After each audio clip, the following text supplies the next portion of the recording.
Peggy 7. Hi, I'm Chris Fox, lead gameplay designer, and I'm here today to tell you about the 6 new character classes in Plants vs. Zombies Garden Warfare 2. Since the dawn of time, the plants have protected Suburbia from the zombies. In Garden Warfare 2, the zombies have finally won and are now, for the very first time in franchise history, defending Zomburbia from the plants who are fighting to reclaim it.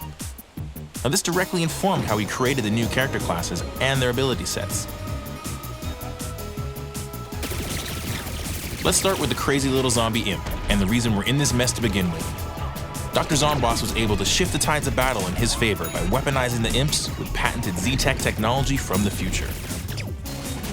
The imp is an agile, dual-wielding pest equipped with butt boosters, gravity grenades, and all sorts of other tricks. While on foot, the imp can use his speed and agility to get close to his enemies, set up some great team play moments with his gravity grenade, or just go wild with his imp kata ability. But that's not all. He can call in a Z-Mech Pow, who's a hulking robot complete with shoulder-mounted missiles, a robo-laser, and some feet made for stomping.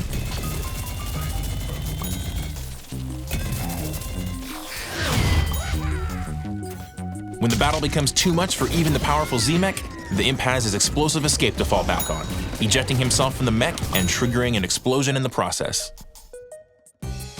Next up is the imp's stylish nemesis, Citron. Citron is a bounty-hunting orange from the future sent back in time to help the plants take back Suburbia. Being an orange, Citron can transform into a sphere and quickly roll from one area to the next. He can charge up and boost forward, dealing extra damage to zombies, or launch himself off the terrain. Paired with an energy shield for protection, he can not only defend allies when needed, but he can also hold his own against imps and their Z-Mechs. Designed as their direct nemesis, he rocks an EM Peach that's super effective against Z-Mechs, but can also stun other classes.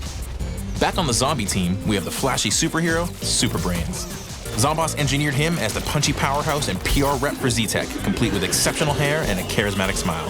As the first zombie melee class in Garden Warfare, Super Brains causes mayhem up close with his heroic fists and turbo twister. He's no slouch at a distance either, as he can leap structures in a single bound, send plants flying with his heroic kick, and use a super ultra ball at range. His heroic fist laser is particularly noteworthy, as we actually transform his primary weapon from melee-focused to ranged based on whether you're holding down the left trigger. With this blend of melee power and ranged attack, Super Brains is a staple in breaking up the plant offensive. What better way to bolster the plants and counter the mighty Super Brains than a supremely powerful sorceress from the past? Meet Rose. Traveling forward in time, Rose has arrived to support the plant's offensive with her magical abilities, summoning teleporters and turrets and turning tanks like Super Brains into stinky old goats. On top of that, Rose has a very effective team play ability called the Time Snare, slowing down time for all unlucky zombies caught within and making them easy targets. Combining that with her Arcane Enigma, the ability to become pure damage-dealing energy, and her homing magic thistles, you have a powerful ally in the fight for Zomburbia. Now on to Captain Deadbeard, a crusty pirate from the past who was adrift for hundreds of years. As an expert at long-range combat, he's just what the zombies need to defend against the plant offensive.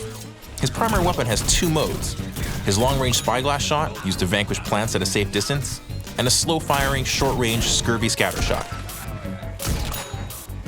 In keeping with his long-range focus, Deadbeard's Parapal ability allows the player to take to the skies and attack from above with laser beams and explosive airstrikes. Captain Deadbeard also has his Cannon Rodeo ability, where he rides a giant cannon that fires explosive cannonballs. Finally, when the enemy gets too close and the scurvy scatter shot isn't enough, our fearless captain has a dynamite-equipped armored barrel to hide it.